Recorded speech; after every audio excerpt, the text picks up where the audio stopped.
Thank you.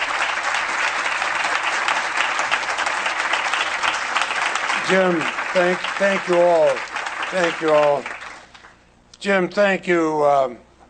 Thank you for that wonderful and not totally deserved introduction, but I'll accept it. And Jim Ziegler is one of the finest public servants I've known in either party. And when I told him as we came in here, when he was Sergeant at Arms at the Senate, he set the gold standard for everybody else to follow after that, and doing it for the best interest of the Senate, not in a partisan way, but what was best for the Senate. And Lisa, it's always great to see you. We get a chance to get caught up not only in our connections to Vermont, but what most people don't realize with a name like Patrick Leahy, my mother is first-generation Italian-American, and so we compare where some of our relatives are from. And of course, human rights staff and the board members who made all of this possible. I think that what you're doing is so important. In some ways, we preach to the converted here, but I've long been an admirer of Human Rights First and the Lawyers Committee for Human Rights before that. And what you do every day helps all of us. Your research and advocacy has certainly been extremely important in some of the legislation that I've tried to pass. So let me talk on a few topics. And partly is encouraging you, don't stop. Keep doing what you're doing. It may seem obvious that this is a central purpose of the summit, but it needs to be said. We're here because each of us feels a responsibility to defend the fundamental freedoms and principles that define our humanity and that we regard as universal, but which are often violated or denied by the very governments whose responsibility it is to protect them. Now, we know that in the history of the United States, we've seen groundbreaking human rights leadership, and we've also seen some tragic failures. Certainly the Bill of Rights, what a monumental achievement. It inspired the Universal Declaration and the freedoms that we find even enshrined today in many countries' constitutions. But the more recent advances we've seen in support of the rights of people with disabilities, women, the LGBT community, immigrants, these are examples of what we can accomplish if we persevere against what is often long-standing prejudices. I'm encouraged by our recent efforts in Congress to further support those who need our help with the improvements we've made to the Violence Against Women Act, the Trafficking Victims Protection Act, and at least what we've accomplished so far in the Senate in a comprehensive immigration reform. And I might say, in the area talking about the Senate, I'm so pleased that you're going to be honoring my friend Bob Dole this evening. I was there during the time when Bob was the Republican leader in the Senate, a man of integrity, and his leadership and passage of the American with Disabilities Act more than 2 decades ago. This would not have happened without Senator Dole's leadership. It was a great milestone in our human rights history. And his tireless efforts to see the United States ratify the Convention on the Rights of Persons with Disabilities deserves our gratitude and praise. Frankly, if we had more leaders like Senator Dole, leaders who are willing to put aside any kind of petty political differences as they try to find common ground for the best of the nation, well, then we'd all be better off. And frankly, I miss leaders like that in both the Senate and the House. But while we're complimenting ourselves, let's not forget a lot of examples where the United States fell short of the ideals we saw in our Declaration of Independence. The internment of Japanese citizens during World War II, that is really something that besmirches our history. Or the segregation laws that were upheld for years by our own U.S. Supreme Court. Or the fact we've been unable to close Guantanamo or to end mass incarceration. These are not the bright lights of our history.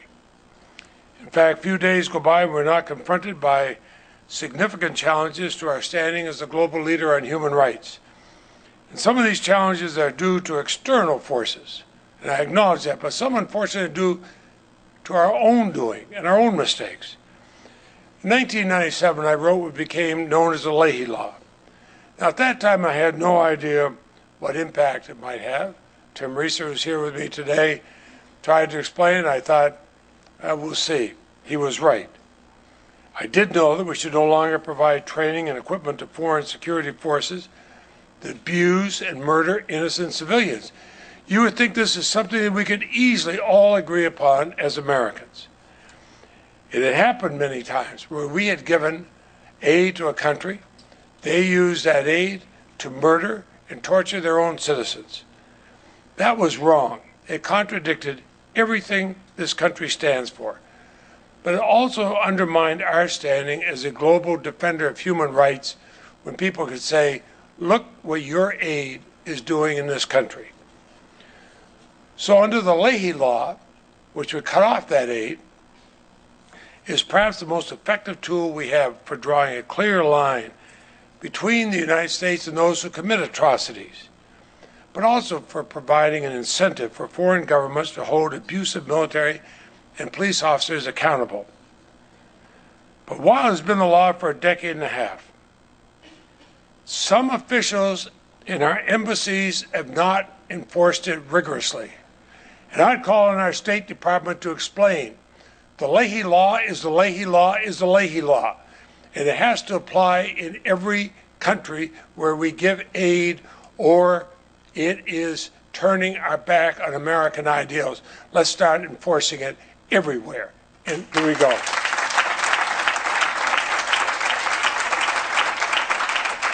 And don't give me the excuse that somehow we're going to make it better if we keep giving the aid to the people using it to torture. No, that violates everything that we stand for as Americans. If you're going to implement the Leahy Law, you have to have the active, sustained participation and vigilance of civil society here and around the world and everybody in this room. You know, we should feel just as strongly about defending human rights activists, whether they're in Egypt or Russia, Sri Lanka, China, Vietnam, or any other country, who are persecuted for peaceful expression or association, or their religious beliefs. These are rights that we Americans take for granted. They're rights in which we take great pride. But we shouldn't hesitate to speak up when those rights are violated anywhere, our country or anywhere else. Now, I've met some activists, as many of you have, who've been subjected to brutality, isolation, torture. And I got to tell you, I'm awed by their courage. I'm awed by their unbreakable spirit. I'm awed by the fact they never give up. We have a responsibility to support them. When they're in prison, this is something Democrats and Republicans set aside party labels, join together, and then work for their release. And here at home, we've yet to fully recover from the effects of the 9/11 attacks. We continue to mourn the horrific losses of innocent lives on that day. We do remain vigilant against the threat of future attacks. But as Americans, we should not ignore the damage done by some of the ill-conceived practices and policies put in place after 9/11. Before 9/11, I doubt if any of us could have imagined that torture, something members of Congress in both parties have condemned when used by repressive governments, would be defended by top U.S. officials as a legitimate practice in the 21st century. We must never again allow torture by our country to be cloaked in euphemisms like enhanced interrogation techniques or justified by twisted and flawed legal analyses that goes totally contrary to the moral core of our country. And we should put an end to the indefinite detention of suspected enemy combatants and the use of flawed military commissions in an open-ended, ill-defined global war on terrorism. We have spoken out so many times about indeterminate detention in other countries. How can we justify it in our own? Frankly, there is no justification.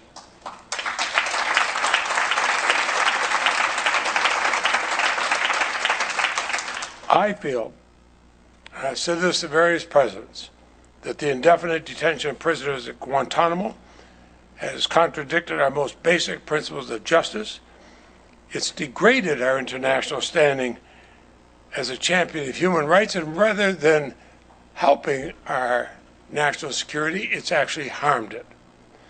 Countries that respect the rule of law and human rights do not lock away prisoners indefinitely without trial and without charge. We condemn those countries that do it. We should not authorize it in our own country. So I'm heartened by the incremental, this much, positive changes this year's Senate's version of the defense authorization bill. We have to do more to ensure that Guantanamo is closed. And I greatly appreciate Human Rights First advocacy to close Guantanamo. Let's remove this blight. Let's remove this blight.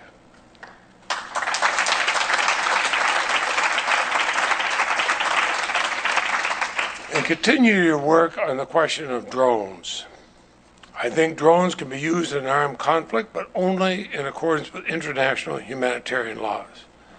The United States for years conducted lethal operations using drones in Pakistan, Afghanistan, Yemen, some of which have killed or wounded innocent civilians and inflamed the population. And I remain very concerned about the lack of transparency surrounding these operations and the alleged use of signature strikes. They raise a very serious question whether the drones comply with the international humanitarian law that we joined in. And if you continue this precedent for the rest of the world, including other countries that have terrible human rights records, then we ought to be as transparent as possible about them and whether they are used following international laws. In fact, I would suggest here today that maybe it's time to look again at international law in this area. And maybe it's time to have some tightening of it and some changes in it. I, for one, would like to see that. So, I never hesitate to criticize foreign governments that allow heinous crimes to go unpunished or that punish peaceful expression and other fundamental rights. So, too, I've criticized my own government when it fails to live up to the standards we demand of others and what others expect of us. Let me use one area. I think of the international treaty banning landmines.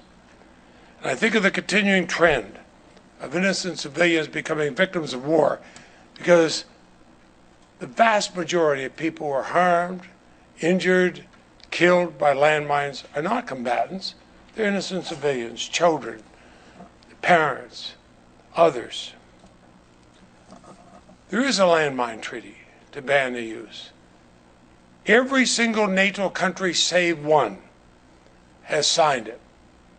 And that one, the most powerful nation on earth, the United States. That's not the leadership I expect of my government. The Clinton, the George W. Bush, and the Obama administration have not joined, and in not joining, they've isolated the United States on this issue. And I ask, what kind of message does this send the rest of the world in this lack of leadership? We ought to just sign it. We spend hundreds of millions of dollars removing landmines around the world. We use the Leahy War Victims Fund to help landmine victims around the world. What are we afraid of? Why? we have another Leahy law that says we cannot export landmines. Let's show the courage, it only takes a little bit, to go forward and sign the treaty like every one of our allies has done. Is that so difficult? Now, in conclusion, let me tell you, on November 22nd, remember the great loss this country suffered 50 years ago when President Kennedy was assassinated. As I drove down here, I remembered my wife and I, as a young law student, standing right out here in this corner, watching the cortege go by, hundreds of thousands of people on this street. It was so silent you could hear the drums when the cortege left the White House that far away. You could actually hear the click in the streetlights as they changed. And you could hear the horses and the drums as they came up Pennsylvania Avenue. And I've been thinking about that a lot in the last few days. Marcel and I have talked about it a lot and what it felt like as two youngsters standing there. And I thought of one of the many markers President Kennedy set for us in his memorable inaugural address. He spoke of the unwillingness to witness or permit the slow undoing of those human rights to which this nation has always been committed and to which we are committed today and around the world. That's what John Kennedy said in that inaugural address. Well, it's 53 years since then. I believe his words are even more relevant today. I'd argue that among the most important things we can do for our country, as he asked us to do back then, is to continue to reaffirm and uphold that commitment. And in doing so, we help the rest of the world. Frankly, the American people expect no less. My children and grandchildren expect no less. So keep on working on this, and I'll be there to fight with you. Thank you very, very much.